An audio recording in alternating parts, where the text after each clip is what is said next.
And wrong screen. We're back. We're back. Hello, guys. Zach said to fill time for a minute, so we're going to do that. How did you... Oh, I have cracker in my mouth. It's really hard to talk with no moisture in there. Oh, man. How rough. How did everybody enjoy that live with Meg? She's such a delight to have. I love hearing her opinions on things. Yeah, it's nice having her here. That conversation about her looks and her being in her 50s and the wrinkles and shit really got to me a little bit. It hurt my heart, yeah. She's Right. very beautiful. She's such a smart woman. Darth Cinderin said, any word on Steve? Steve had 2 surgeries. Everything is out. He's starting to walk and getting back to normal and slowly getting his life back. But it is definitely a slow process. The surgeries that he had, if he would have not had them when he did it, probably would have killed him. So Yeah. Yep. Do you think you could be up for Outback for dinner? Why the fuck am I eating crackers? I don't know. Yes. I thought it's a well-known thing that we eat food after this. Well, you want to eat it here? We order while we're right now? No. Okay. Well, then I'm eating crackers to hold myself over. Good call. I love their ranch. Yeah. I crave their ranch. The cheese fries are a bonus, but it's the ranch that I want. And their bread. I like their bread. Sometimes I get mac and cheese.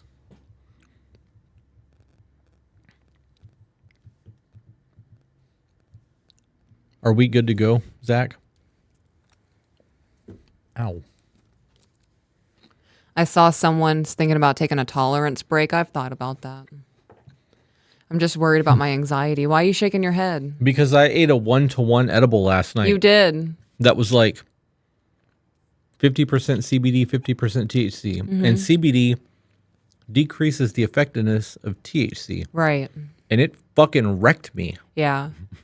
I could tell you were rubbing your belly a lot. Was I? You were. I didn't want to make you self-conscious about it while you were slightly I'm so stoned. glad you didn't say shit Yeah, because no, I would have. I know. I always caress your shoulder when Yeah. we lay down at night, and I was like, "Oh God, am I pushing too hard?" Oh, and then I was moved. out. And then I was like, "Oh God, am I like wearing a hole in her skin?" And I moved back. Like, I was so tired. I had no idea. You were in the clear. That was definitely the night to do it. yes. Because we did the conspiracy theory thing. That brownie hit me hard. Oh, I know it did. Yeah. I was absolutely zonked. Tolerance breaks only need 48 hours. Yeah, I'm good on that. Which is it's wild to me because I used to smoke a lot. Yeah, you did. That was like a big thing for me for a long time, and now it just makes me feel stupid. And like I get this weird thing, and I really don't know how to explain this other than if I sit up, it feels like the room has to catch up to It me. has It's to like render. Yeah, it Yeah. renders. Yeah. Desk Clan said, get wrecked, lightweight. I did. He did. You have to refresh your screen. He re-uploaded. That's Okay. what we were waiting on. Have Peaches look for an updated one. She said, what's the point if I can't feel that? Oh, it's so bad. Okay.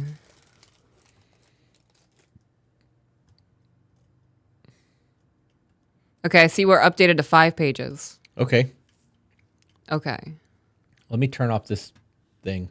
Everybody saw the little thing that we got up there with the t-shirt thing. I'm going to turn this off if everybody's seen it. I'm so stoked about the woman check mark. I know you are. That was such a good idea for me. The Peaches Preaches shirt is up there too, and everybody Yeah. wanted it. So we'll see if it sells. A lot of people said they wanted it. Yeah. We obliged. We'll see. Are we just getting into it? Mm-hmm. All right. Firstly, so this is from the husband, to Okay. clarify. Firstly, I want to say that I've been a longtime fan on TikTok. In October, I subscribed to your YouTube podcast and binged my way through them. My wife and I still go to couples counseling every week, and we have been doing so for about a year. We have had, oh my gosh, the screen blued out. Give me 1 second, guys. Okay. We have had one check-in session. I'm a 34-year-old husband, and my wife is 26 years old. We've been married for 3 years and have known each other for 5. We started our relationship as coworkers and then began dating. Okay. She found her other job when we were engaged. We moved in together and got married in October of 2020. We were lucky to be able to buy our first house the following February. However, within 2 weeks, we experienced $400,000 worth of water damage. Holy fuck. Sorry, that might be a typo. That was 40,000. What did I say? 400. Oh, 40. No, that's just my eyes. $40,000 worth of water damage. Real shit, my asshole just slammed shut with 400,000 and I'd burn my fucking house down and collect the insurance. No, that's just your wife's eyes not being good. I Okay. might need new glasses. I've noticed things are getting fuzzy. You might be in a wheelchair and I might be blind. Oh man, it's gonna be bad. You're gonna be pushing me around and I'll be hitting shit with the stick. Got to learn that echolocation. Got to get that down. Get a little clicker. Yeah. Got to do it right. All right. So correction, $40,000 worth of water damage. That's still a lot of money. It is. Especially when you spend all your money buying a house. Right. It took me less than 10 to 15 minutes to shut off the main water supply. Luckily, insurance covered all repairs, and we did some of the work to upgrade certain things. However, because of this incident, my wife did not consider this place home for a long time. Okay. That doesn't make sense to me. The reason she didn't is we had asbestos tile that was up underneath the carpet. There was a lot of other damage to the house that was uncovered by the water whenever they tore up drywall and stuff like that. There was a lot more. The asbestos tile alone put us in a hotel for a while. But we weren't actually living in our house for almost the first year. Okay, so you guys had to basically just live it like a fixer upper. It was just Yeah, like we got a little hurry up- renovation on our hands. yeah, hurry up and wait kind of thing. That makes sense. Not even that. I mean, we had plastic hanging up and everywhere, but basically our bedroom, like our kitchen had blowers in it for like the first month or two. Yeah, it was nuts. Okay. All right. After our marriage, relations between my wife and mother deteriorated to the point where we had to cut her out of my life. In doing this, my sister and grandmother have also decided not to communicate with me. Now, I have no family except for my estranged father, who recently came back into my life after a long period of being cut off. So what was there like an ultimatum of it's the wife or the mother? It was my mom was pulling some BS around the time that my wife got pregnant. We didn't know that she was pregnant at that time. We were doing some repairs on the house, and it led to tension between my wife and my mother. My wife's email goes a little bit more in detail, I believe, with it, but Okay, so was it your choice to cut mom off? yeah, I had Okay. to. After a certain point, it was literally I Gotcha. ended up being the middleman, and I was just not having it. Yeah. Okay. Yeah. All right. I am still very wary of a relationship with him involving me and my family. This has put me in a pretty isolated place, despite my best efforts to reach out. This is relevant only because I have genuinely tried to take my wife's mother up on her offer of being a part of their family instead. However, it is hard for me, and it's difficult to explain to my wife how I still feel like an outsider to most of them. However, I try to join in conversations with her family members. However, I try to join in conversations with her family members. I feel like they change the topic or avoid talking to me directly. I have tried reaching out to her dad, uncle, and brothers to see if they wanted to go to the gun range with me, but I have been left hanging on that invitation for a few years. Ironically, I was the one invited out most of the time. I tried explaining all of this to my wife, but she defends her family, saying it's my problem. She claims that they ask about me if I don't attend family events, but when I do attend, only her mother speaks to me. It doesn't add up to me and makes me reluctant to attend her family functions.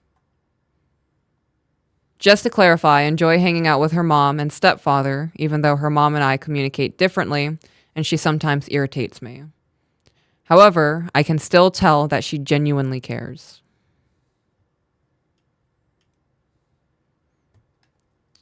I have some things on that. Okay. First and foremost, when you get married, you create your own family. Correct. You're not joining hers, and she's not joining yours. You guys have a kid. You have created your family.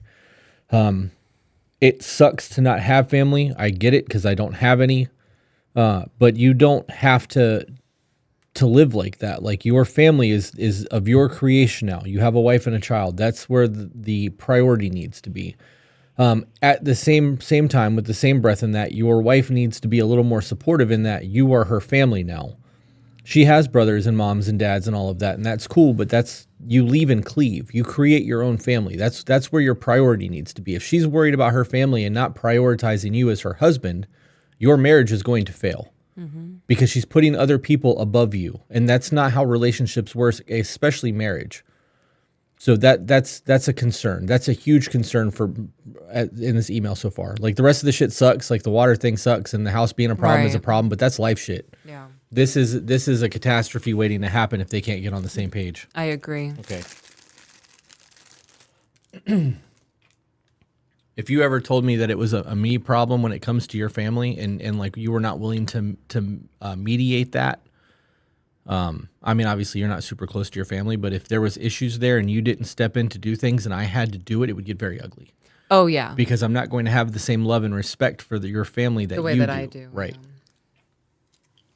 Yeah. I would be prepared for that too. I would know what I'm walking into when I'm like, look, just deal with it. I know what's about to happen. I just kind of wanted to chime in. It'll make more sense towards, I'm hoping more sense towards the middle end of his email. But the only person I'm defending in my family is my father in this, and you'll maybe see why. But the rest of my family, I do not condone what they've done to my husband. No, I do agree with them on that level. Well, I guess we'll wait and see what the husband or the dad Okay. did, because I don't want to speculate right now. Right. But okay. Let's wait and see what it says. We have also had issues with family members saying inappropriate and hurtful things about my wife to me behind her back, especially regarding her cooking skills, which I take pride in nurturing. So family members meaning her family members? Yes. Or- It's also a problem. That is a massive problem. I am so quick to cut anybody out of my life, especially if they're okay with disrespecting me like that behind my back. Yeah. I've done it. I have cut off family because of this. Yeah, I've cut out quite a few family members at this point. The person who said that about me, I don't talk to him. Good. But the problem was that my mom had said something about it, and I confronted my mom, and we had a conversation about it, and she apologized, and we went on and moved on from that. So That's good. It's good that you guys were able to move on from it. Do you have anything you want to add, babe? I want to wait and see what the dad thing said. Her family always discouraged her from learning to cook, so she never did until I encouraged her to start. During a family gathering at her mom's place, an uncle made a remark like, "I'm going to McDonald's if she is cooking." This enraged me because it reminded me of an uncle from my childhood who used to belittle my siblings and me. I felt sadness and sympathy for my wife because of the similarities to what I experienced in my childhood. Moreover, I refused to let my son experience what I went through. Later, her mom came from the kitchen and made a derogatory comment about her own daughter to me, her husband. Not only did she talk negatively about her daughter in front of me, but she also didn't ask for my help.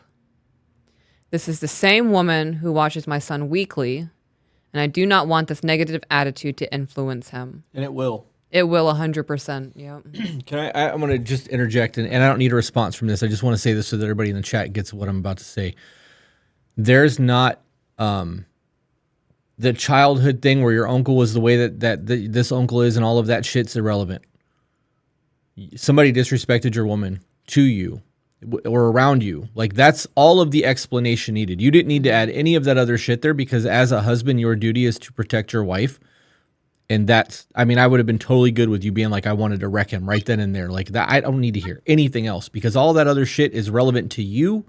But you getting frustrated in that moment shows me that you actually give a shit about your woman's feelings and like are not going to tolerate less than from anyone, regardless of their bloodline. So I wouldn't tolerate that. It doesn't matter who it was. My adopted family or somebody disrespected you to me. It's going to be an issue. Oh, I'm causing a scene. Yeah.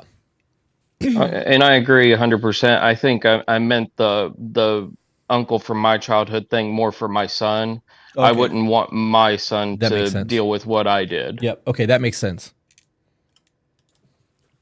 Back into the email. Yes. I got up and went to help my wife. I noticed that she was dicing potatoes slightly smaller than usual, but I assured her that as long as they were uniform, it was fine. If they were smaller, they would cook quicker.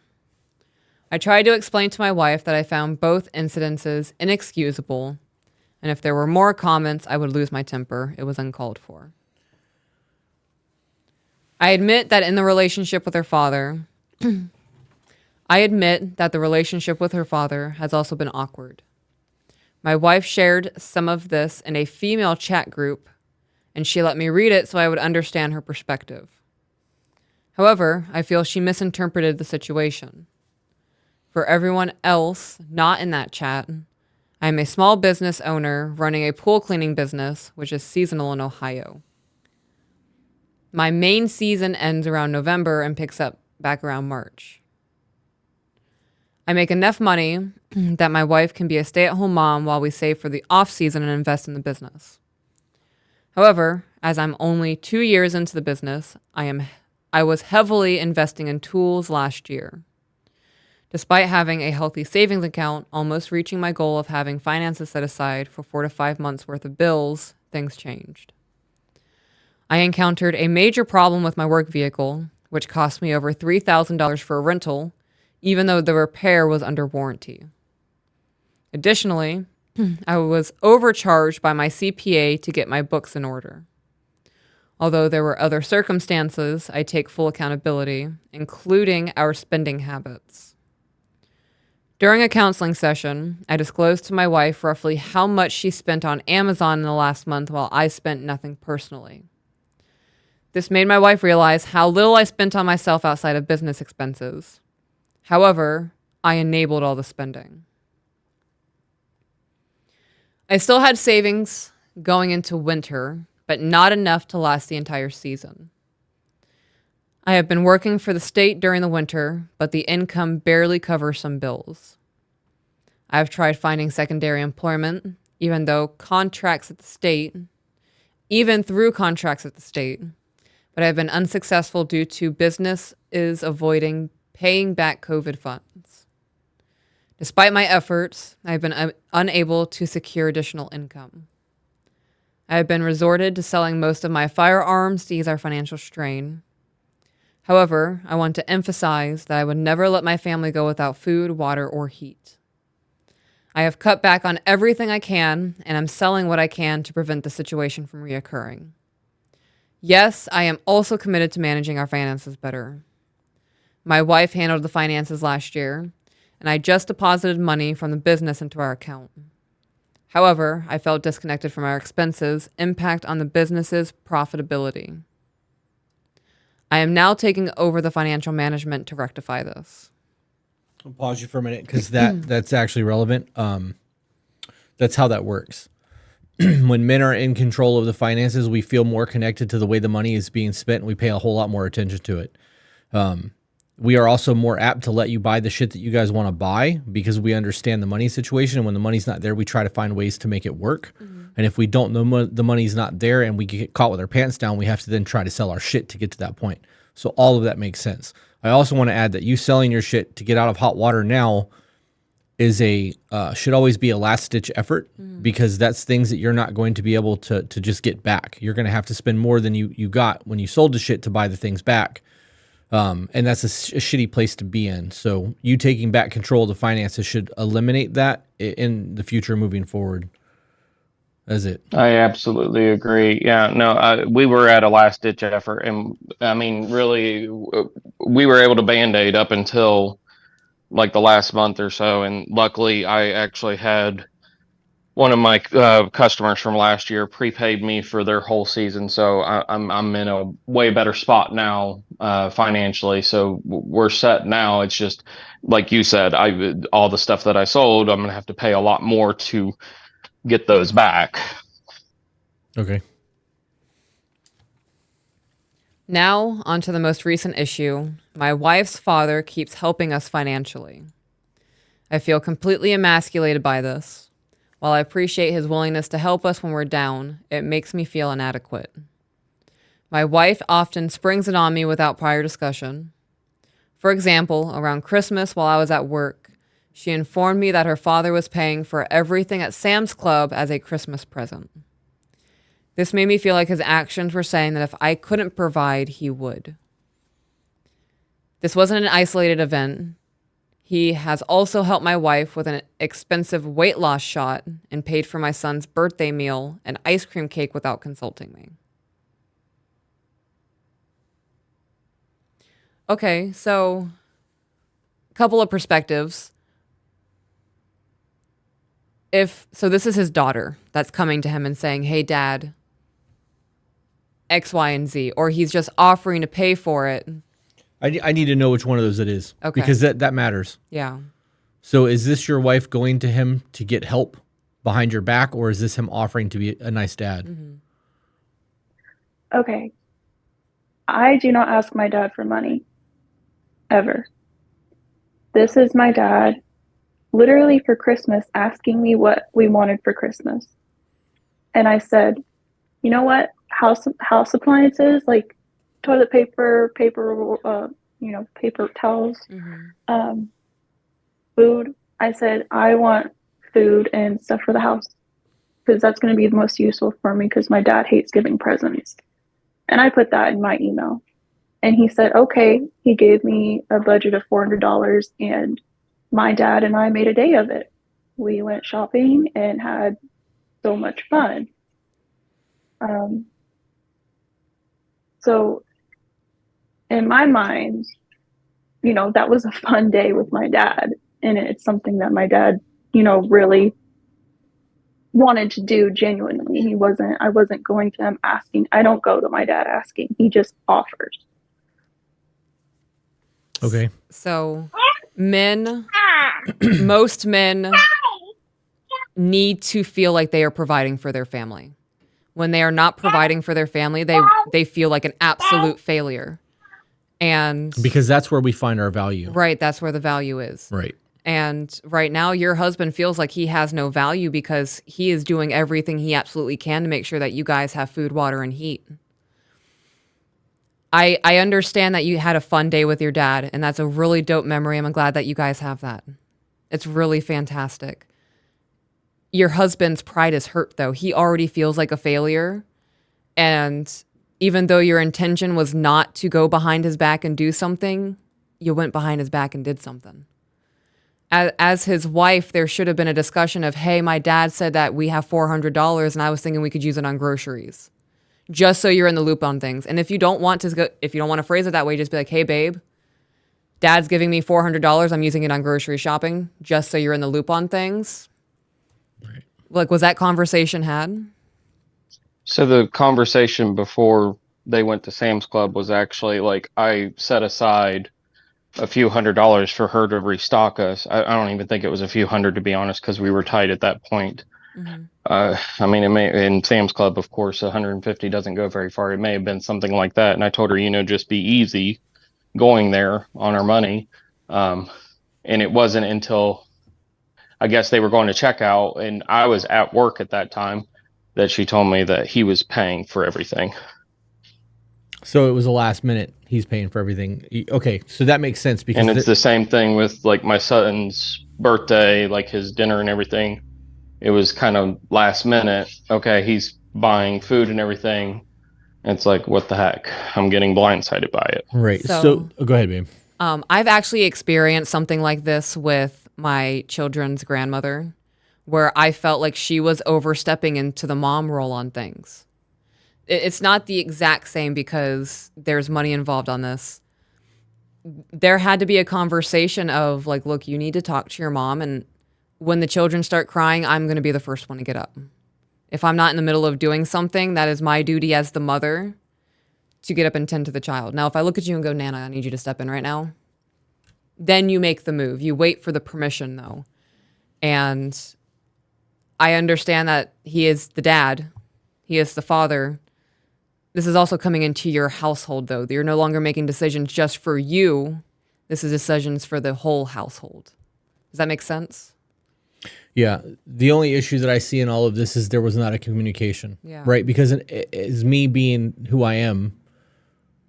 If my daughter ever came down here with her husband and we went out to dinner, I'd be paying for the meal. Right. Right. Like there's something about being a dad and wanting to take care of your kids that's like an internal. You're a protector and a provider Right. to your wife and your children. So like that never goes away just because the family moves on and creates their own family. You still have that want to have them there and to do that. So this is a catch-22 situation because I understand why his pride was hurt. The pride was hurt because the conversation wasn't had. This looks shady. Right. And it makes things questionable. But from a grandfather, dad standpoint, He's doing the dad thing. yeah, I'm gonna fucking spoil the shit out of my kids. Right. You know what I mean? So like having the ability to do that financially could lessen the strain on them, but it needs to be a decision that they deem okay. You know what I mean? Right. Okay. And it could also be on the dad's end. He's just assuming that conversations are being had. Well, he may not even know it's a thing. He could just Right. be trying to be a cool dad and like And he spend some money thinks on he's the kids. helping out. Right. And Right. Oh, and you're absolutely right. Like I've tried my best not to bring him into it or say anything to him because really it's a me thing that I'm sorry, my son. It's me dealing with how I'm feeling about it.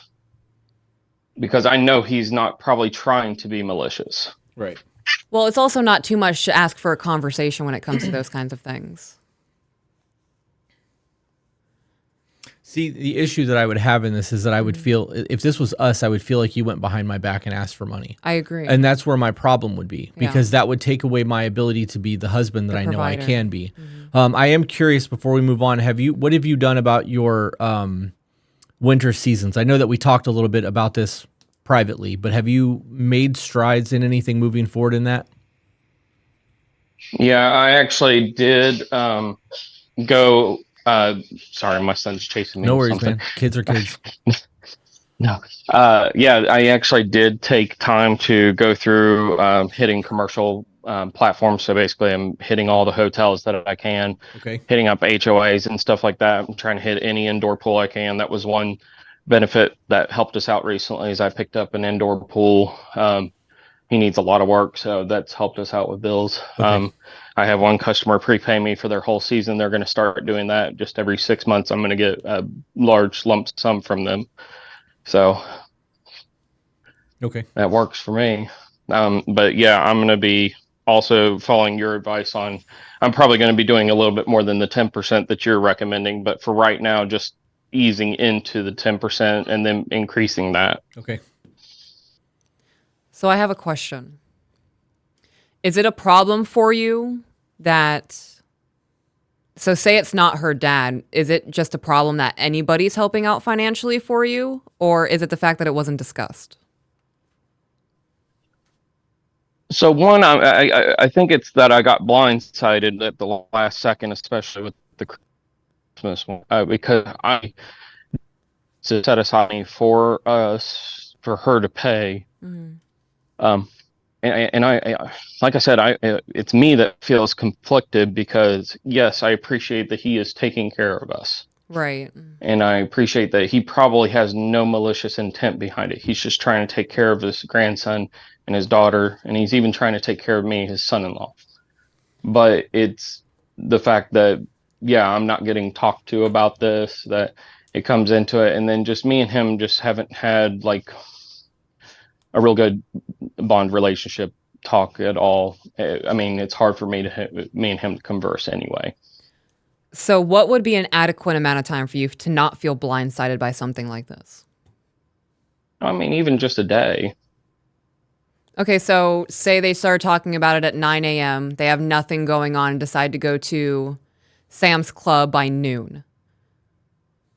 So, like en route to Sam's Club, because that's only, what, 3 hours? 8, 9, 10, 11, 12, 4 hours? Because some decisions are made on the fly. Right. So, like, realistically, at what point can you say, like, I'm not really being blindsided, I just feel disrespected? And see, I don't know if I have an exact answer for that. I don't know. This was that slippery slope that I was talking about earlier. Yeah. Because again, like in that situation, if I was with my kids and we were there, $400 to me is not a lot of money. I would just buy their groceries. It would be like a cool way for me to help my kids out. You know what I mean? And it's not like I'm better than you. It's just I'm 43 and you're in your 20s. Like you guys are newlyweds. You got a baby now. Like let me do something nice. And now I'm questioning, like, is that the right thing to do as a dad? Because if that's affecting relationships, that could be a problem. Mm-hmm. But that I think that needs to be, and that's a hard conversation to have as well, especially if the dad is doing it from a place of love and not a place of trying to overstep. Like she would just have to be like, no, Dad, I got it. Mm-hmm. Like moving forward, she would just have to decline his offer to keep everything kosher between the families and not look like, they're being rude or whatever. That's a tough situation to be in. Because I am that guy. Right. I mean, I'm that person too. Can I put in an example? If you don't mind. Sure. So here's where a time that he might want. I don't know exactly how long it would have to take him, but in this situation, he texted me at 1:31 p.m. on February 6th. My dad did. And he said, are you having... okay, so on the 7th is our son's birthday, right? So he texted me February 6th at 1:30 in the afternoon. He said, are you having his party tomorrow? I said, no, I'm not really having a party. I didn't explain, like, we don't have any money for a party. I just said, no, I'm not having a party tomorrow. My dad instantly texts back, says, how about this? We can order in and get a cake. I will pay. And we can spend the day like that. Let me know. Mm-hmm. Then I called Jason, and I had talked to him about this, and he immediately got upset. And I, at that point was kind of fed up with him always being so frustrated about it, because I do feel like I communicate with him about it. So when you called him, was it a conversation of like, hey, my dad offered to do this? Or was it a conversation of this is what we're doing? No, I said my dad had offered to pay for Josh's food, well, for food for all of us and Josh's birthday cake. That's a no-brainer for me. I'd be like, dope. The kid gets to have fun. Right. I agree. But the issue that I would have there is, why is dad offering to pay for this? Mm-hmm. Right. Like I wouldn't want, if we were in a position where we are struggling financially, I wouldn't want you telling people that we were struggling financially, because that would make me look like I'm failing. I was also thinking about that. Like, does dad know that there's a struggle of money? Because if it's known, I don't tell people about our financial situation. Right. Whether we're doing fantastic or not. Right. Yeah. So that would be where the issue would lie for me. But again, from a dad's standpoint, this is a hard thing, because as a husband and I'm both, I would want to help if I can, but that doesn't mean that I want to overstep either. You know what I mean? So cause problems. Right. But if I didn't know that they were having financial struggles and I'm offering to just buy shit because it's a way for me to show that I care, because I remember what it was to be in my 20s and to be starting a business and be fucking broke with a kid, that little bit of money means a lot when you don't have any. You know what I mean? Like that shit goes a long way. But I also know what it is to have money and not need it. So like I'm frugal. Is that the word? Frugal? Frugal. Yeah. I like to give. Sorry, go ahead. That was it. Oh, okay. No, my husband my dad knows that my husband is seasonal. I mean, that's pretty obvious. He's in the pool business. Ohio, he's going to be shut down in the winter. Right, but even though and- he's working seasonal doesn't mean that he should know about your guys' financial situation. Right. Right. He doesn't, but he knows that we're going to do our best to save money in the winter, I guess is the point I'm trying to make. So we have the tattoo studio, and I'm trying to like logically find the route to why your father would know that you guys are saving money, because I don't know anybody's financial situation in the tattoo studio. I know that there's seasons, and I know that everybody's making bomb money during the summer, and then it's dead for a few months. I couldn't tell you whether they're saving money or if they're living paycheck to paycheck and they're scrambling and trying to figure it out. For him to know that you guys have to save, like at some point there were financials divulged. Right. Yeah. Well, and if it gives you the shot would tell you right there, because we couldn't afford this. I don't remember what the name of the shot is, but it's a weight loss shot. It's $200 a month that we just could not swing until my season. And I told her, could we hold off until the season? Was this a medically necessary thing or was this elective? Was this semaglutide? Ozempic? Yes. Yes. It's going to go Okay, there's much cheaper ways to do that too, by the way, but that's a different discussion. Yeah. But yeah, in that regard, I mean, he offered to pay whenever she came to him to talk to about it. I'm not saying that she asked him for the help, but she talked to him about it and said that she wasn't able to do it because I said I would have to wait until my season. And then he offered to cover half of it if her mom could cover the other half. So, I mean, Yeah, I don't. Yeah. yes, it's Sorry, I some, I'm never going to be said that honest. to If Dad. my husband came to me and said, hey, I had a conversation about our finances with my mom and all of these people are willing to pay for something and it was my job to pay for that, I would be offended. Same. I would be like, I would feel overstepped. I would feel, I don't know. That's, Like you can't provide.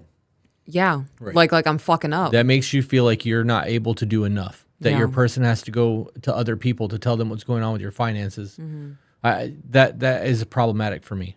So the issue that I see in all this falls back to what I said earlier is that people, they shouldn't be going and having those kind of conversations unless it's Right. dire need. Like if there's no food in the refrigerator or you need formula, hey, can I borrow $20 until Friday? Like that's a different conversation. Versus a $200 elective weight loss shot. Right. That could have waited for 5 months, you know? Yeah. I It am- wasn't elective. It was kind of because I'm on the border of type 2. So I really needed it. As in like a doctor told you that you needed to fix your diabetes? Because Yes. weight loss and exercise Because and we diet went does through a that. bunch of we've been through a bunch of options for over a year on my weight loss, and I've had many struggles. And during my weight loss journey, I have hurt my knee pretty badly, and so I'm about to go into physical therapy for that. So that really put a strain on things, but I wasn't losing, and my doctor and I couldn't really figure out why. So we had suggested this semaglutide, and we got it, and it's actually been my lifesaver at this Right, point. because it kills your appetite, it makes you not want to eat. Were you keeping a food journal? You can exercise. You can do a lot without. So this is going to be one of those subjects that you and I don't think we're going to actually just not see eye to eye on this, because it comes down to calories in versus calorie out in exercise. That is how diets work. You don't get fat because you have a thyroid problem. You get fat because your thyroid is overactive or underactive and you're still eating too much for your thyroid to keep up. So like when it comes down to weight loss, it is calories in, calories out, good calories, monitoring what you eat, everything that you drink, keeping a food log, learning how to properly eat again so that when you stop eating like that, you know how to diet properly. Because taking semaglutide and still eating like shit and losing weight The moment you come off that drug, you're going to gain your weight again because you're not learning the proper ways to feed your body. Yeah. So, and you being on the cusp of type 2 diabetes was not actually type 2 diabetes. And like you could have, a personal trainer might have been an option, or personal training group on Facebook. Like there's a whole lot of things that you could have done in that route without going to your parents to try to ask for money in that situation. So I mean, I never asked my dad for money. Honestly. I was just told that you were trying to say something and I interrupted you. I don't know. I'm processing because I have conversations with people where they'll say things like, I really wish I could get McDonald's today. And they're not asking for money, but there's the hope that there would be the offer for money. So, not saying that you do that. There are indirect ways to ask for money, though. And if there is like a cue for your father where he recognizes a situation where he needs to offer money, he's going to do that. So, even though you aren't physically going, hey, Dad, can I borrow money? If there is, for example, like a trigger with trauma that makes you have a mental breakdown, there could be a trigger, nonverbal, or maybe the way that something is phrased where your dad goes, okay, that now is the moment where I go, hey, I can just pay for it if that's okay.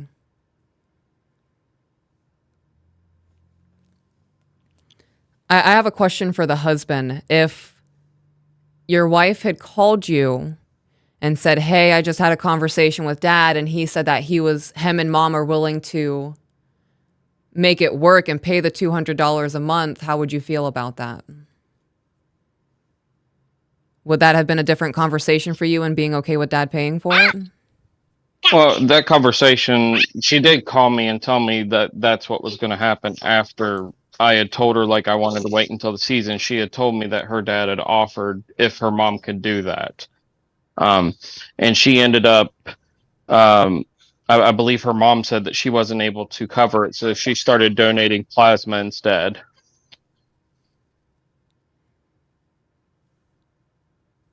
Okay, so conversations are happening before the money's accepted. In that one, yes. Well, that one and the grocery one, because she called and was like, hey. Well, it was before they checked out. It was as they were checking out, he was paying for it.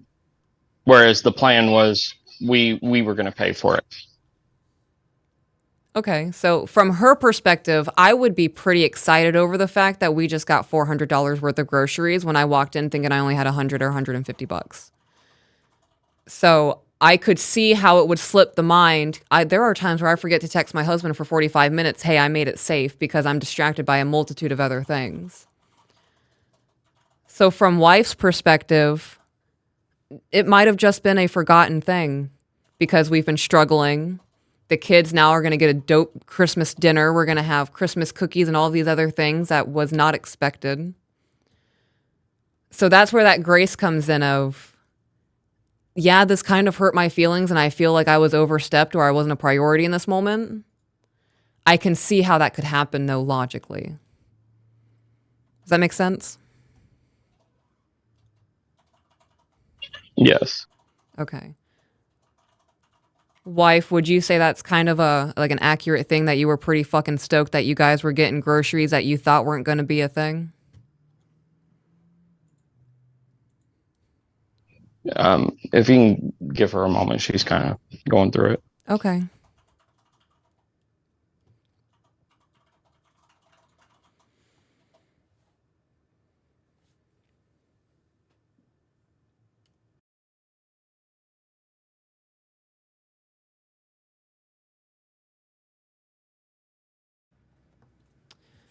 So I'm sorry. it's okay. My husband never told me that we had money to go to Sam's Club. I was at Kroger that day with my dad to go get some stuff. I had gotten milk and eggs and bread and whatnot. Mm-hmm. It was like $20. My dad was like, let me pay for it. And I said, no, Dad, we have the money for this right now. I can get this. And he said, okay, that's fine. And then I said, if you really like want to help us out, maybe we could go to Sam's Club. And I know that you'd love to do that for us for Christmas instead of getting us some random gift that we're probably not going to use in a couple of years, yada, yada. And that's when we went out and made a whole day of it. Okay. Earlier you said that he offered to spend the money. That did kind of sound like that was an ask, though. Yeah, at the checkout. Okay. That's when he offered. Okay. But my husband never told me that we even had money for Sam's Club. We never had that money. I mean, we barely had the money for me to spend the $20 at Kroger to get what we needed at bare minimum. So I'm not sure. Okay. Husband, were you aware that she turned down at Kroger for the financial help? So in our previous email, we updated our emails. In our previous email, we have a running problem now, and this is exactly what I had in my previous email, where my wife makes me think that I have a separate reality from her. And I know that my memory is not that great. I have a lot of problems remembering specific details. I just remember generalizations. I'm horrible at remembering specific details. But I remember that I did set aside money to go to Sam's Club, and it was enough to go to Sam's Club. You just would have had to have been easy. Like I said, I don't know the exact dollar amount.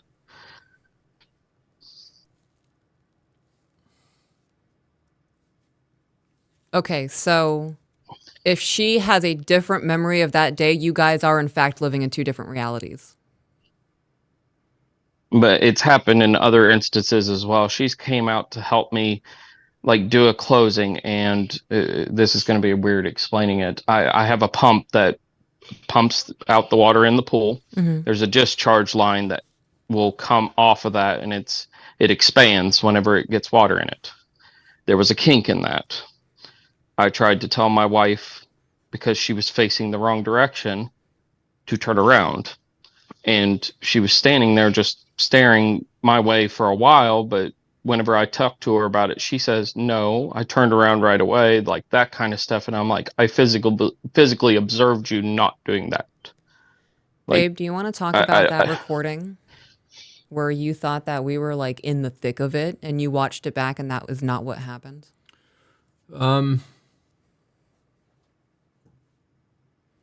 Not yet, Okay. because I want to hear the rest of this. I don't understand why there was an issue with the kink in the hose. Like either he finished and I totally didn't hear it, or I'm assuming you didn't hear it because he's talking it about could how have blew. he physically It could have blew observed my something. discharge line. okay. So then, what was the issue? Yeah. She disagrees with his account of things, even though he physically witnessed it. Okay. So did she just not unkink the hose? Like what was the point of that story? Did the things get resolved in that situation? I need to know. I need resolution. Damn it! I need closure in the story. Did the hose? I'm get sorry. I'm unkinked? sorry. No, it didn't end up getting closed. It that was part of our email to you. Was I don't know how to handle those kind of situations, because it feels like I try and explain to my wife what I physically observe, yet I'm getting told something else entirely different. And we tried to bring it up with our therapist as well, and it resolves in a meltdown. And I just don't know how to do it, because my wife does get defensive in those scenarios. Okay. Okay, I'm going to interrupt before I forget this. Is that okay? Mm-hmm. Everybody has a different perspective in life. You and your wife will always be living different realities. Yeah. Always. Yeah. The point And is I mean, not and- to argue I'm sorry. whether or not your reality is factual. It's about whether or not your guys' realities line up. And if they don't, then how do we resolve that? Right, because I was literally watching the water go through the tubes to make sure there was no kink in it, and he's sitting there telling me that I wasn't even facing the correct direction, which I know exactly what I was doing, but he's saying that I was completely blind to it, So that's one like of those I wasn't moments. paying attention. Well, wait a minute. Did you see a kink in the hose? Yes, I did. Okay, and did he see a kink in the hose? Yes, Okay. Was it two different kinks or was it the same kink? Because, same kink. okay. Was it undone? I went to go undo it, and that's when he started getting onto me. So I don't understand what the problem is here. The kink was undone. The issue is that they're Well, not communicating. we the had right an way. argument because I was trying to get her attention to do it, but she was staring in. I don't know how to explain it. I'm sorry. Um, when we were there, I started the pump and it can blow the discharge because it's a 2 horsepower pump. So I mean, it has a lot of pressure built up behind it very quickly, and so it can build up pressure in those hoses very quickly. I had told her just to watch the hoses multiple times, but anyway, but she was literally, in my perspective, I guess, facing towards me, let's say, and the kink was behind her. And that's where I was telling her, turn around, there's a kink. That's where the argument started. So what were you looking at in that moment when he was telling you to turn around and look at the kink? I was watching so I had started turning around to watch the water, and then that's when I got all the way around to see the kink. So when when he told you to turn around, you weren't actually looking at the kink. So he needed to tell you to turn around to look at the kink. No, I was looking at the kink already. You said that you were facing the water, turning to look at the kink. Yeah, as I was turning to look at I was watching the water to make sure that there wasn't a kink. And as the water went through, there was a kink, and I went to go, but before I could go, he started yelling at me that I needed to turn around and go look at the kink, which I was already doing. Okay, so in the situation where you were turning around to go look at the kink and fix the kink, him freaking out that it needed to be done was because he could have blown a pump or blown something in the pump, discharge valve or whatever he said it was. So there was a panic moment. You were closer, and he was trying to intently get you to fix the problem before something bad happened. He probably didn't register what you were doing in the moment. He just knew that you weren't immediately in the vicinity of the kink and it needed attention. Right. But I'm going to switch this whole situation around. If we are in a situation and I think you need to duck quickly, I'm not going to be like, babe, hey, can you lower your head a little bit? I'm not going to be cordial. I'm going to scream duck, or I'm going to yell, or I'm going to do something to get you to respond to the situation because this is important. And my response isn't going to be, don't yell at me. Right. Yeah. So that's an important takeaway from all of this. To answer your question earlier about the different perspectives, you and I had a conversation one day while we were recording, and the entire time that we were recording, I felt like you were attacking me and that you were fucking angry, and like we ended up not using the content. Actually, I think we did use the content because it did not look at all the way that I was feeling in that moment. And I had a realization in that day that because I have borderline personality disorder, my brain is going to tell me things are the way that they are because I'm feeling in that moment versus real, logic looking at the things. I edited that episode like 3 days later and it was fine. And I apologized. I cried. was same it was day. a whole, was it? It was the same It was a day. whole fucking deal though. And it was because I realized that I can't trust my emotional brain because what I felt while we were recording and what I saw on camera were two totally different scenarios. Right. So your perception of reality in the moment versus the recorded actual Right. were two totally different things, and one was absolutely fabricated. Was that really the same day? It was same day, yeah. Wow. Yep.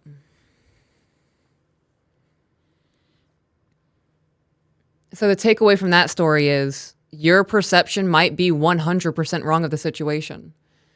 We are processing millions of things in a single moment. So never take anything personally. With him yelling at you in that moment, I would get it done and be like, hey, why'd you yell at me? Okay. So in that situation, if I did that to you Yeah.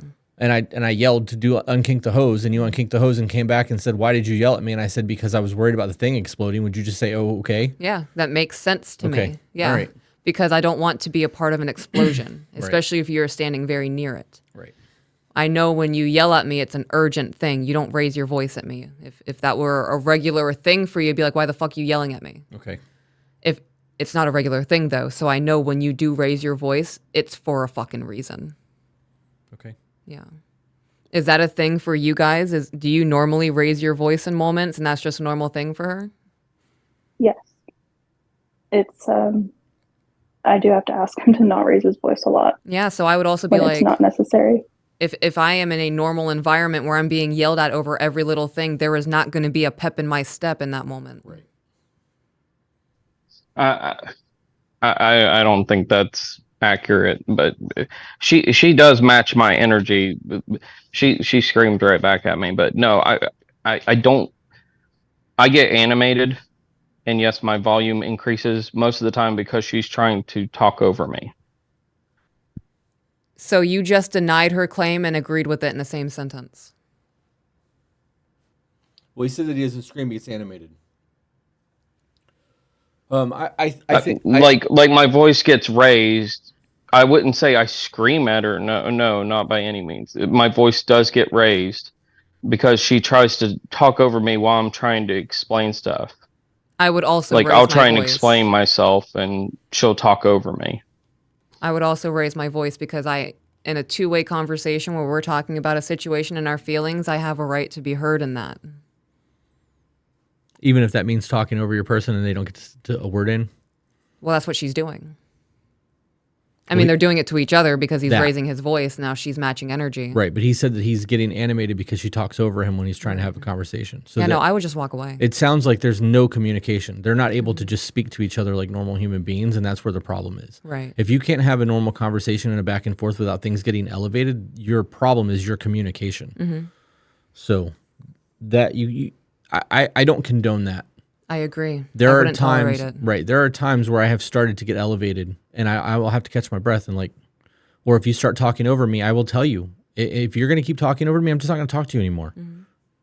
And you apologize and we calm down and we continue our conversation, but you can't have a back and forth with someone if every time you try to make your point, they overshadow you, or they tell you what you're saying isn't real, or they try to tell you how you feel, or they recount the situation different than you remember it, because your emotional response is based off of the way you remember situations to be. Mm-hmm. So when somebody tells you that you don't have the right to feel the way that you feel, or they're defending their argument, or whatever the case may be, it becomes problematic. The issue is that it needs to not get elevated.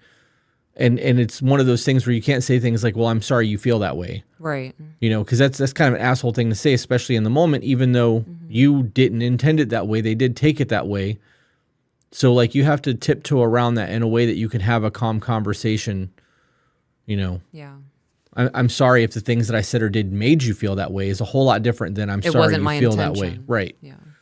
Right. I want to add in there, from her perspective, you yell a lot. I do. No, from her Oh. perspective, Oh. he yells a lot. He's like, I don't agree with that. It doesn't matter if you agree with it. That is her life. You yell at her. That is Her perspective. that's her perspective. From your perspective, you yell because she overtalks you. She doesn't give you room to speak. So from both perspective, you guys are valid. You're not taking in everything as a whole, though. You guys are fucking each other up. The wife needs to, I would recommend taking a step back and just letting him talk. Even if it pisses you off, understand that he's not attacking you. You guys need to understand that there is a problem here and we need to attack the problem. Both of you need to not take things personally. When I'm about to say something to my husband and I know it's about to be dick, I'm about to say something and I need you to, it's going to be asshole, I need you to decipher it. Right. Well, and that's our code. Right, we're because about to- we don't know how else to talk to each other in a moment. Right. If you don't like him yelling at you, don't talk over him. And I've tried to be a lot better about our therapist, makes us take breaks. Like she suggests that. I've tried my best to not be animated, to walk away whenever I can and stuff like that. I'm trying my best not to be that way. Mm-hmm. Well, shit takes time. It does. I But- think the problem is that he likes to tell me how I feel a lot. He likes to automatically assume how I'm feeling in the moment. Body language. And our therapist has asked him not to do that anymore. But it still happens a lot. I heard And him. he claims it's I heard him say body language. language, right. Okay. You can misread body language. Yeah. I just want to personalize this real quick because I do that to you. You're angry. You're feeling something. You're like, no, I'm not. And I'm like, okay, well then I'm misreading the room. You're feeling something and you're off and I can tell. So what are you feeling? That's how that conversation needs to be had. Because in that moment where I say you're angry or you're aggravated, I'm trying to understand what you're feeling. And if you're not feeling those things and you go, I'm not that, I'm this. Okay, now I know that you're this. Right. That's not me telling you how you feel so that you can fucking feel that way. It's because I'm trying to relate to find out what is going on. You also don't argue with me though when I do tell you how I feel. Right. You don't tell me that I'm wrong in that. Well, because you tell me what you're feeling. Right. If you're like, I'm not aggravated, I'm like, okay, then what's going on? And you tell me, of course I'm not going to aggravate that. You just told me. But if you're like, nothing. Right. Lying bitch. Something. You know what I mean? Like that's a very different conversation, but we have to be able to have that conversation. And if they can't communicate, or if she gets blows off the handle because he told her how she felt and she doesn't know how to explain how she's feeling, there's an implosion waiting to happen right there. Right.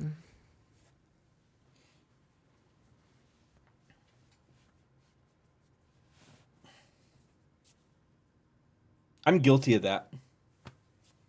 I try to guess. I always do. try to guess how you're feeling because sometimes I nail the shit. Sometimes you're right. Sometimes you're like, I don't appreciate you telling me how I feel. And I sometimes do. I'm like, whoa, calm down there, mama. I'm just trying to I'm like Marvin Gaye. I want to know what's Yeah. going on. Like, help me Right. out, you know? But you because that's a huge pet peeve for you. It But is. You had told me that's a pet peeve for you, and then we tried to work around it. Yeah. So, but it still takes, a couple of times of you being like, stop that shit. Yeah, I was with somebody who was who had increased narcissistic traits, and that was a control mechanism for them, was to tell me how I felt. And because I was in such a weakened mind state, like mentally and spiritually, I allowed them to convince me of those things.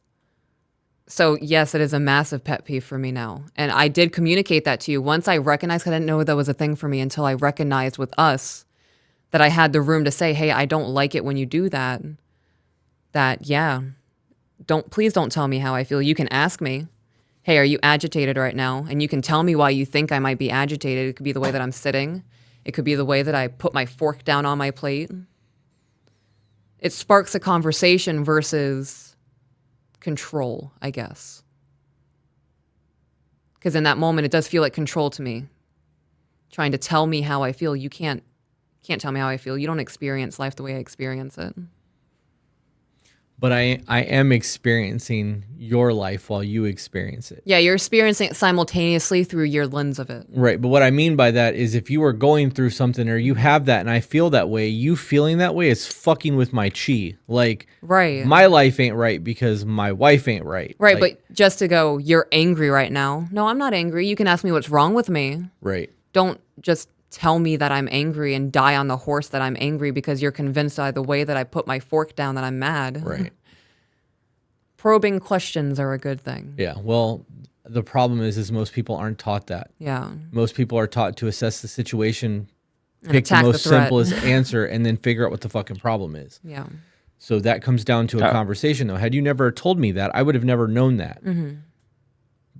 If you would have just been like, I'm not fucking angry. It's different. Sorry, go ahead. I'm sorry. No, and I agree with Chris. Is like, I don't know. That's just through my whole life. I just assess and, process the information and go off of that. It's not anything that my wife, does towards me even. It's just mannerisms and stuff like that. And I try my best to ask those questions, but most of the time I do assume, and it's just because I'm processing what information I am given. So that's one of those moments where like you guys have to have grace with one another. If he assumes your feelings, go, babe, don't do that. You're assuming right now. Don't assume my feelings. And you as the husband need to not take that personally, be like, damn, you right. Well, I did just do that. Depends on how it's delivered. Right. Because if you're like, don't assume my feelings, Versus, hey, babe, we don't do that. it's very different conversations. But there's also the ability to know what's going on. If I assume that you're off and I say something and you're like, it's nothing, how am I ever going to know what's going on? Right. I will never be able to read that situation. In the future, when you are feeling that way again, whatever the fuck that feeling was, I'm not going to know about it. Because I told you it was nothing. Right. I'm just going to go, well, that's her mood again. So I'm just going to go fuck off over here for a little while. And then what's going to happen? There's going to be resentment there because you're harboring something that you need to talk about. And I've just completely ignored the situation. Right. So Let's get back to the email Okay. because we're already at 9:20. When she called me on my way home to explain, I asked her to wait until I got home to discuss it, talking about the child's birthday party. Okay. But she continued prying. When I tried to explain my feelings, she immediately cut me off and raised her voice, denying it when I called her out on it. So they're doing that to each other then. Yeah. Okay. It's a back and forth. I left a voicemail expressing my disappointment. Why? I'm going to be honest. I view leaving that voicemail expressing disappointment as a grasp at control because she hung up on you. Yeah. Trying to get the last word. Yeah. And I had to explain it to him that I was trying to get him to stop talking when I was trying to talk over him because our son had walked into the room and he was on speaker.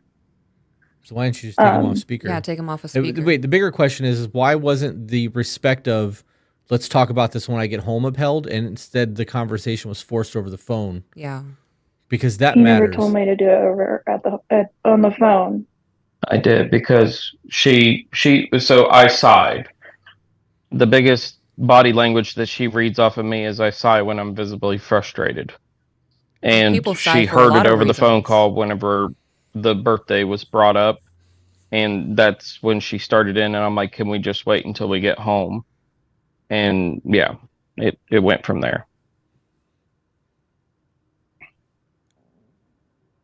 These kinds of conversations need to be had in person. Right. I agree. Yeah. I agree. Even if the husband didn't ask for it and you guys just agreed to have this conversation on the phone, this conversation needs to be had in person. I take that. Can we talk about this when I get home? No different than I'm frustrated and I need a second. Right. Right. Like, Give me some decompression time. right. Because if you do get frustrated, like he sighed, let's say that sigh was a frustrated sigh. I sigh a lot. You do. And if I'm sighing out of frustration and you start laying on top of that frustration, my response to you is going to be a whole lot different than if I get to take my breath, center myself, and then have a conversation. Right. A reminder of this is my wife I'm talking to. I need that shit sometimes. So, I mean, but again, the first time I ever raised my voice at you it was not because of you. It was because of something that had nothing to do with you. Right. But I think that was a good learning lesson for the two of us because I don't want to do that to you. Right. And you don't want that from me. Yeah. I also learned to take cues of when my man's frustrated, we're not talking about shit. He needs to work through that frustration. And be calm. Whatever it be, and then we can have the calm conversation. I'm not going to try to pursue a conversation with you when I know that you're not in a calm, rational, logical state of mind to have it. Yeah. The problem is that there's a pattern of the frustration and then it never being brought up again. So it feels like I have to get it out of him because he will never say it if I don't. Why isn't it brought up again? Right, because that's two of you that can bring that up. So if it's never brought up again, then you're both failing in that aspect. It's not him, it's not you, it's both of you. You could have just waited until you put the kid to bed and be like, okay, it's time to revisit that conversation from earlier today. Right. Yeah. Honestly, I think that's because I'm just a live and let live. I let shit go. By the time that I get home and do all that, I've already let it go. Well, this is something that can't be let go because you have a massive problem with her father helping out financially. So either we're lackadaisical and go with the flow, or we're going to have conversations about things to avoid conflict. Right. I think if you're actually able to let things go in that fashion, and that's true, then you will be able to have those conversations after the fact in a calm manner. Because you're not in the moment. You've already processed it. You've moved past it. So now you can have a discussion about, hey, this is what you did that made me feel that way in the moment. I'm over it now. I'm not angry anymore. But in the future, can we try not to do that, right? Because that's a very calm conversation. It's very clear. It's very concise. No one's screaming. No one yelling. That's how that's supposed to work. Right. So if you're not revisiting those conversations, then of course nothing's going to ever get resolved. Resentment's going to build. It's going to transform into animosity, and you guys are not going to get along. You're not going to like each other. Right.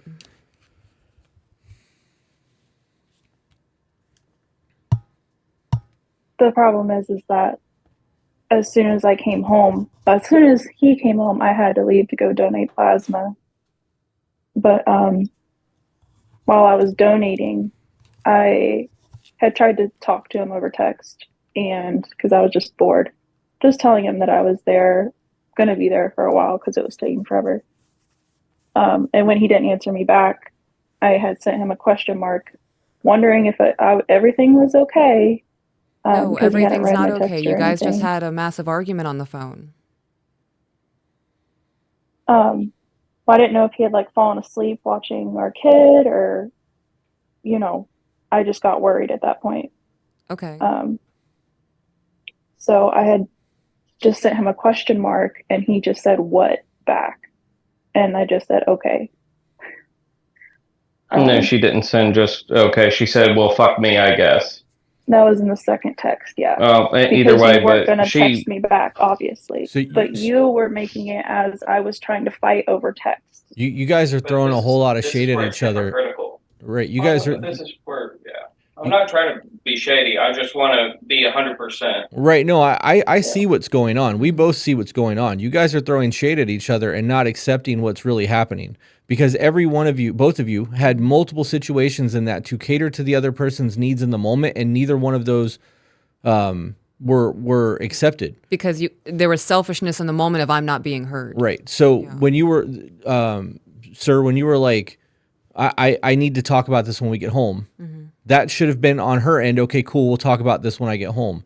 And when you got home, if it wasn't brought up because she had to go donate plasma. We'll talk about it when you get home. Right. I love you. Right. The reaffirming of I love you. Right. We're good. We got this. We'll have this conversation later. I'm calm now. Yeah. That didn't happen. Plasma donation could have gotten rescheduled. Right. I don't even know if that's a walk-in thing because I've never donated plasma, but if it is, it could have been later. You could have showed up late, whatever. If that conversation was really that fucking important, that would have taken precedence over the donation. The other thing that took place in that was when she reached out to you for a request for a connection to talk to you, you could have simply said, "Hey, I'm still pretty frustrated right now. I still need that cool down period. Right. We'll talk when you get home." And I then love you. Right. Right. And then if she was like, "Well, fuck me then."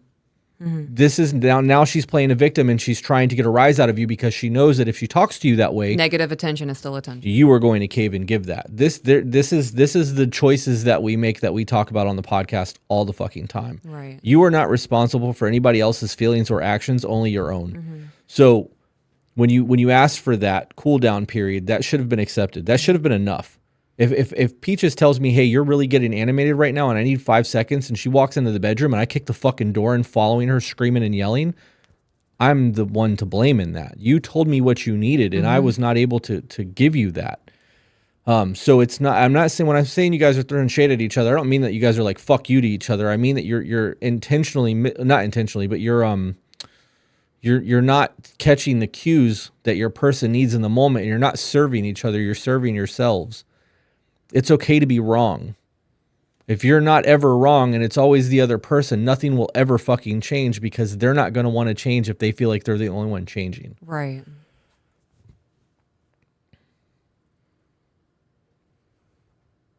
Do you want to get back into the email? Yes, please, because it's getting late. She started texting me while donating plasma, and I told her I would wait until we could talk face to face. When she got home, I couldn't bring myself to say anything. I felt attacked by the person who was supposed to be on my team. We eventually talked about her father's financial help. And what really hurt was when she said that her dad wouldn't let us go without. The implication that I would let us go without was too much for me. I need you to back up. Can you read the "she got home" thing again? Because I am hung up. When she got home, I couldn't bring myself to say anything. So you asked her to talk to you later and then didn't actually have the conversation. Right. Okay.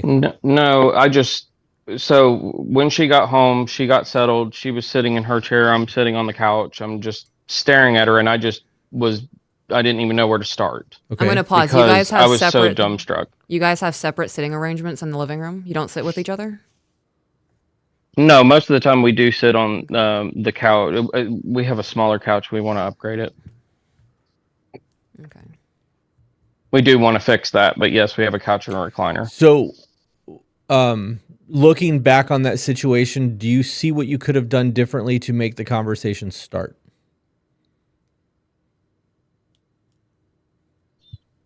I'm at a loss still, I guess. Okay. So, well, and this is important because you are, how old are you? I'm gonna be 35 soon. Okay. Did you have any type of any emotional regulation assistance as you were growing up? Did anybody ever help you with any of that? Then no. Okay. Well, and the reason I ask that is because if you're sitting there staring at not knowing how to bring the conversation up, if you guys are not in conflict, there's a peace in that.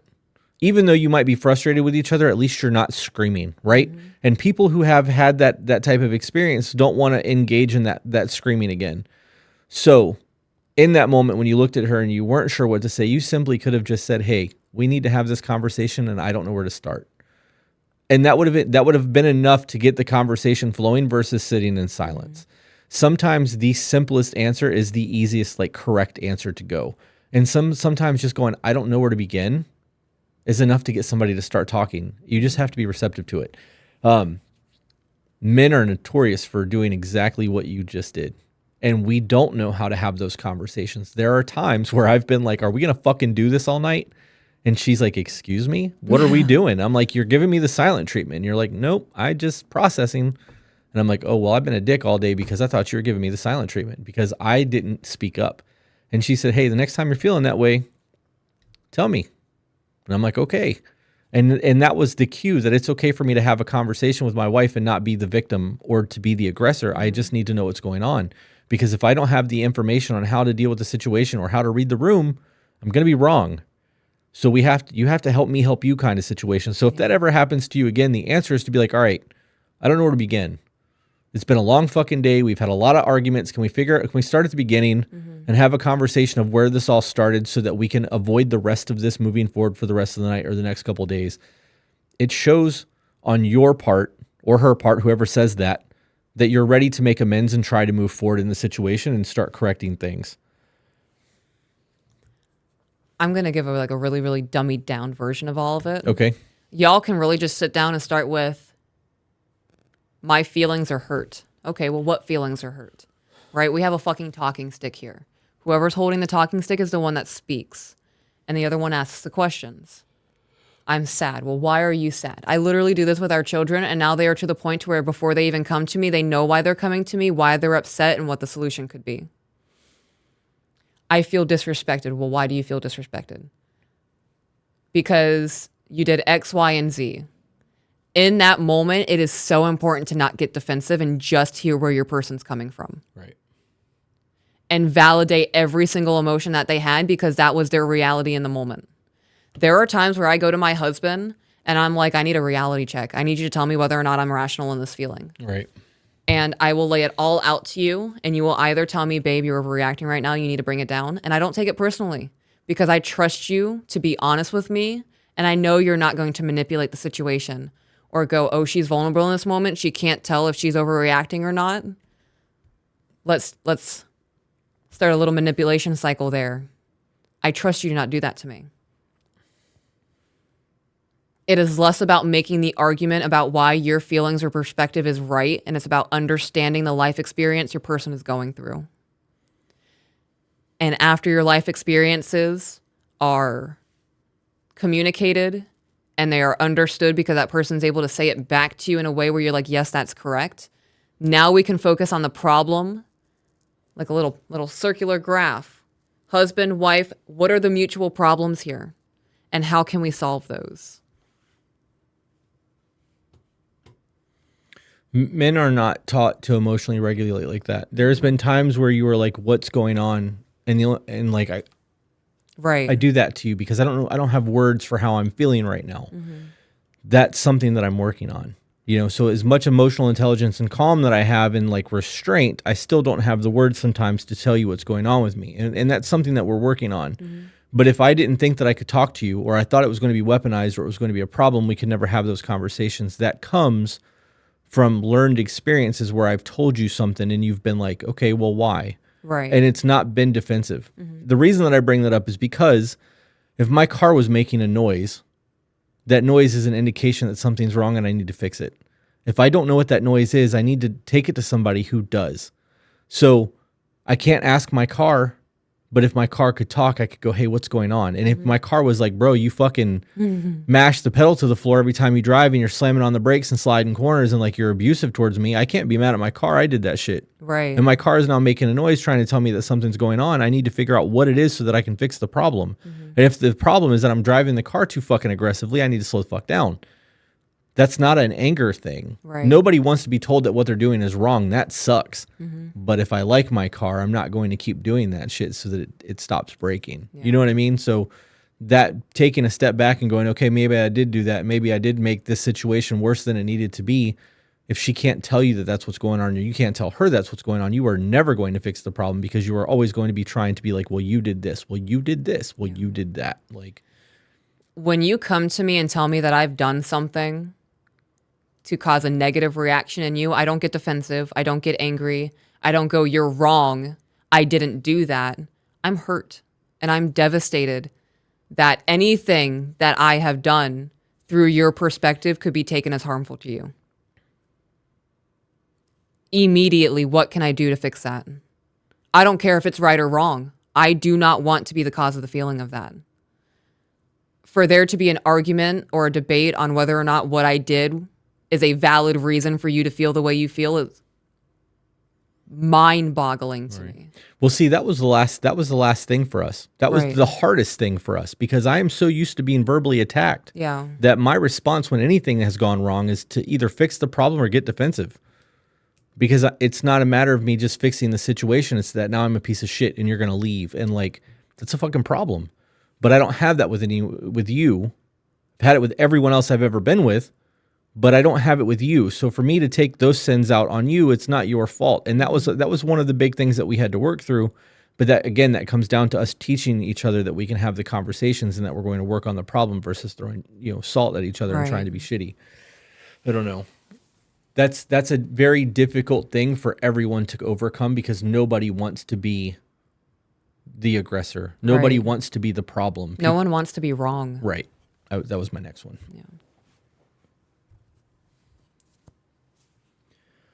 Last paragraph. Oh, yes. My main issue at this point is how to make my wife see that she doesn't prioritize me as highly as she thinks she does. I feel like I prioritize her above everyone else, but she often places me low on her list of priorities.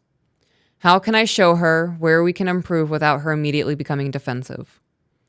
This is my biggest challenge during our check-ins, and it makes me feel like I can't be honest. That's exactly everything we just said. Additionally, my wife struggles to keep up with her share of household duties. Coming home to chaos after a long day at work makes me feel defeated. There are dirty diapers left next to our son's changing table, dishes in the sink, unclean floors, and scattered items everywhere. While I acknowledge that my financial struggles contribute to the stress, I am committed to correcting this so it never happens again. I'm curious what that looks like when you come home to the house like that. Yeah. What do you feel when you come home to that? I mean, come straight in through the door, and like the dog will have mud tracks through the kitchen where she's been let in from outside, and there's dishes in the sink. I mean, yeah, it just, So what's your wife especially doing? whenever I'm already tired, it's just immediately makes me more tired. What's your wife doing when you get home? Like, you walk into the door, where's she at? Most of the time she's with my son. Okay. So the question that I have in all of this is, what's going to happen if you don't clean up, or if you don't make a big deal out of it? Is if you left the mud tracks until tomorrow, or the diapers on the table until tomorrow, or the dishes in the sink, how is that going to impact your world? What if you came home and you saw, hypothetically, if you came home and you saw that and you said, how was your day today, babe? Right? Calm. She tells you, it's been stressful. The baby's been crying a lot. I haven't had time to do much. I haven't even taken a shit today. Blah, blah, blah, blah, blah. And you say, okay, well, let's DoorDash tonight, or I'll go pick up some dinner. If you want to tidy up the house, cool. If not, we'll just leave it the way it is. You can get it tomorrow. Mm-hmm. That's normally what I do. Okay. I How guess does that work, my though? wife is going through it a little bit with this question, I guess, because I worded it a little poorly. I more meant it as an ask for any advice on how. I feel really bad. This is one of those moments. Be clear, bro. No, this is also one of those moments where she can't take it personally. You're trying to find the way to articulate yourself in a way that doesn't hurt her feelings. Right. The last thing you want to do is hurt your wife's feelings. I know you bust your ass, honey. I'm not trying to make it sound like you don't bust your ass. I know our son is a freaking handful. Our son's a very energetic boy. Right, but I you have a 100% get right to that. Yeah, feel this she'll way, have the bro. living room cleaned up, and 2 seconds later, he's got all of his toys spread out through it. I completely understand that. It's still chaotic whenever I come home, though. That's all I was trying to relay. But you have a right to feel this way, right? Yeah. So let's be realistic here. If you're working all day and she's working all day, and you both have a long fucking day, one of you doesn't get to have a worse day than the other one. You both had shitty fucking days. That doesn't negate the fact that you have to work and she has to work. So like being able to have that conversation is not throwing shade. If you had a bad day at work and come home and you're talking to her about it, she's not attacking you for having a bad day at work. The difference is you're coming home to where she works and you're having stress about the house not being clean or the diapers. So she's taking that personal because you're coming into her work environment and feeling that way. So I can understand why she feels that way, but it's not an attack. You have a right to feel the way that you feel because you do live there. But how you And I handle feel that like, situation matters. sorry. And I feel like anytime that I try and have input on it, like whenever it was about the diapers and stuff like that, like she had a trash bag of them in the kitchen just open. And of course, like with us having a dog, I didn't want the dog getting in there and rooting around or anything, or even my son getting in there. I had mentioned that, and she had said, so I can't even remember that argument, but I Why did ended that up just become an wrapping up the argument? trash bag and throwing it out in the garage until I could put it out in the trash. It was what it was at that point. It, it's just frustrating because I just try and help her, and I feel like I can't even give criticism, helpful criticism, constructive criticism. Like, okay, what can we do to make this easier for you? And I've even offered to help her get caught up, like using funds to get her caught up during the season whenever I had extra money. It's like, okay, do we need to get, somebody in here to help you get caught up or anything like that? I just want to help her. Did you? So you ended up taking the garbage out? Yeah, I'm pretty sure I remember I did. Okay. Yes. So did you say anything to her about it, or did you just take the garbage out? I'm pretty sure I took it after we had the discussion. Yes. Okay. So the answer to that, it's not hard to take the garbage out. I don't care how hard your day was. It's 15 steps to the dumpster. I'm sure it's not more than that. And even if it is, it's not that far to the garbage can. If you were to come home and see that it's there and ask how her day is going, and while she's talking to you about it, you just do the garbage and take the garbage out. There's no problem in that. You came home, you did a quick little assessment of the situation, you helped her quickly, and there was no combativeness there. No. Off topic. Yeah, I it believe was the more garbage of is that. your It was job on the anyways, floor. but- It was wide open. We have a 2-year-old. Right. Oh, so it wasn't in the garbage can then. No, it was Okay. on the floor, Okay. open bag. I missed that. 2-year-old. I heard you say that the bag was open. I assumed that it was just a garbage can with no lid on it and the dog could get in it. Oh no, I apologize. So I used to be a woman who would take things super personally, and it's in a moment like that where there's constructive criticism of, you really shouldn't leave a bag of diapers on the floor. When I know that I did something wrong and somebody confronts me on that, back then in that mindset, I would take it as a personal attack and feel the need to defend myself. If she feels like every time you criticize her or try to be like, hey, babe, why is this sitting here? Or, I don't think we should leave things like this on the counter because the kid can get into it. And she's taking it as a personal attack. Why is that? Why is there the need to be on defense? Right. That's a good question. Yeah.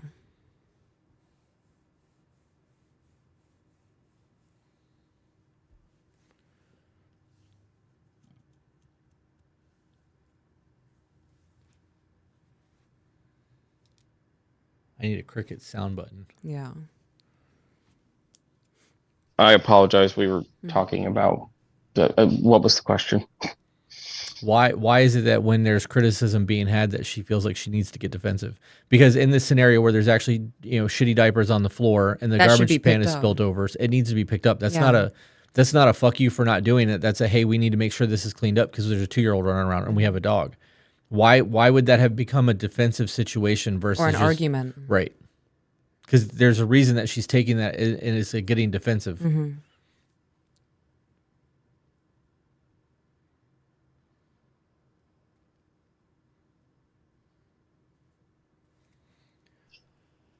She's just staring at me.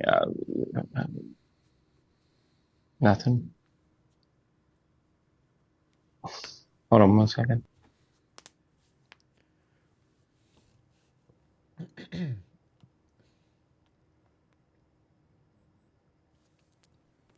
She says because she feels always critiqued. Well, that's something that should have been critiqued. It should be. Right, like diapers on the floor exposed is a problem. That's something that's I honestly don't know why he's saying diapers on the floor because there's not just diapers all over the floor. well, he said that there was a bag of diapers. No. Yes, there was.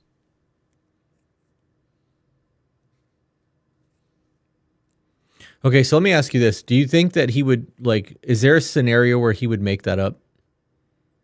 Like, do you guys not have a real... It makes me feel like I'm crazy. I mean, I distinctly remember this. I remember having the conversation, but I know that I have a shoddy memory. That's gaslighting. I know that. That it feels like situation- it's weaponized almost. And I'm not trying to say that mean to her. It's just I feel like I'm being taken advantage of almost on that because I know I had that conversation, but now she's saying, nope, that never happened. Right. That right there is the true definition of gaslighting. Right, but he also said the same thing about the kink in the rope or in the hose. Right. No. She wasn't looking at the hose. She's saying that she's looking at the hose. Right. Well, it's the same thing now. Right. He's saying the diapers were there, and she's saying it wasn't. That is the definition of gaslighting. There's a lot. There's a lot of communication breakdown here, and a whole lot of guilt, and a whole lot of problem.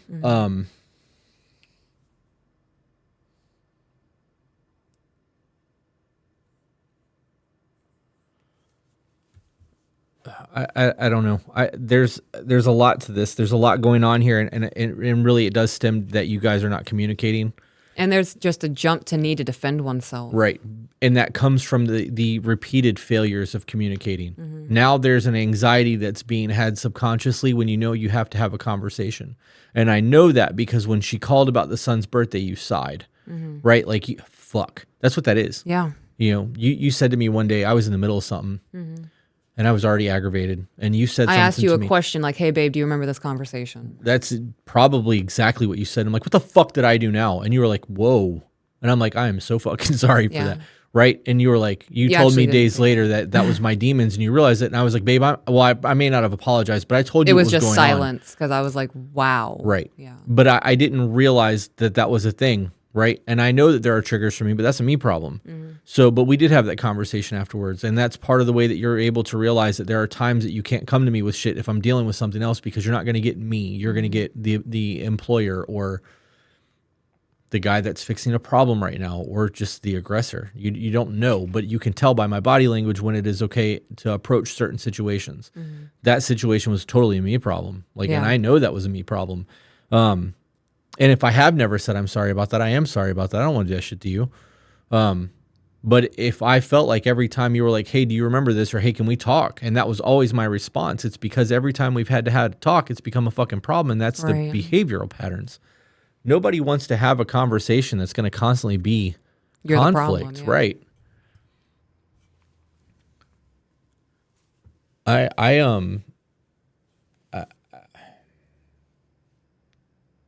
don't know. I am very curious to see her side of the email to see what's going on in all this, but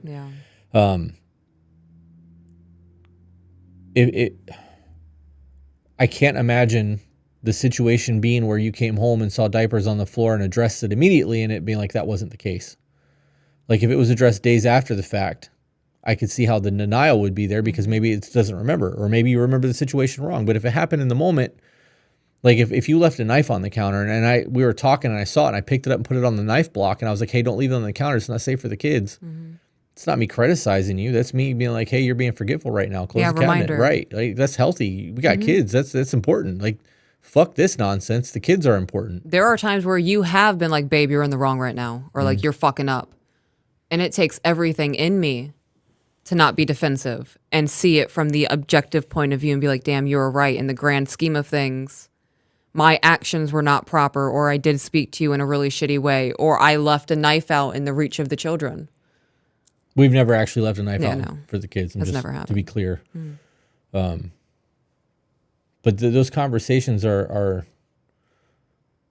it's not a fuck you. It's just like, hey, be mindful of this. It's not a personal attack. If you can't look out for your person's best interest or your kid's best interest with your person, who you going to do it to? Like, you have to be able to have those conversations, and it's not an attack. It's trying to better the situation. Yeah. Was that the end of the email? That was the end of that email, yeah. So yeah, there's no way that we're getting into hers tonight because we've already been 2 hours. Is there anything that you guys want to add to this right now before we wrap this up? Because I do definitely want to get into her email next week so that we can get her side of things. And see if there's a resolution for it. Right. Because there is a lot here. There is a lot. I'm good for the moment. Okay. I do want to just plant a seed, and this is not my seed, but it's one that I think that would be beneficial to you.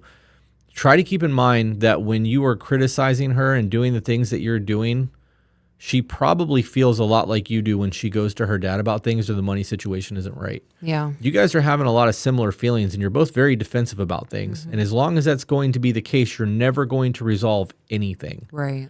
So your feet are very wrapped up in those cables, babe. Are they? Yep. I'm going to need your help when you're Okay. done. Okay. Before we sign off of this, when you guys get off of this call, do not discuss the negative things that stuck out to you. Do not discuss I can't believe you would say that. I can't believe that you would say it that way. Look at one each other and say, I love you. And look at the things that we said that you guys can implement. Be like, damn, they said that. That's actually a really good idea. This is one of those moments where you guys need to choose grace and love. Don't get into a fight after we get off of this, please. Yeah.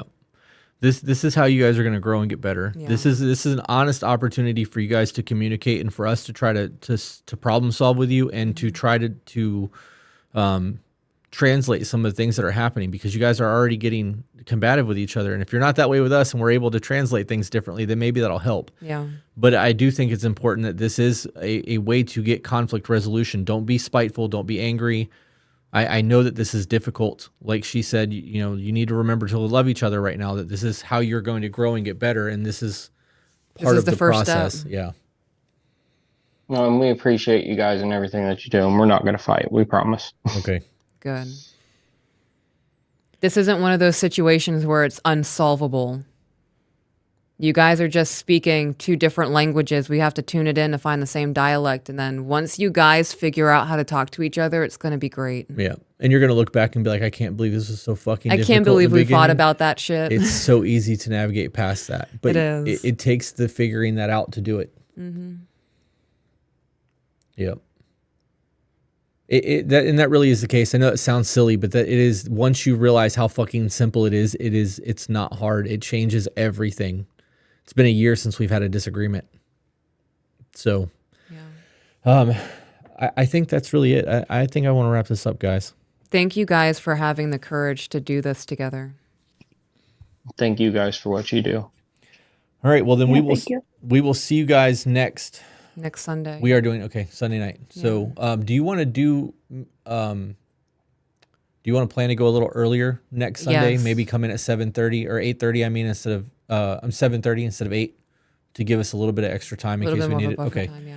All right. Well, the next week's live stream will start at 7:30 instead of 8 o'clock. So, Have a good night, guys. You as well. Thank you.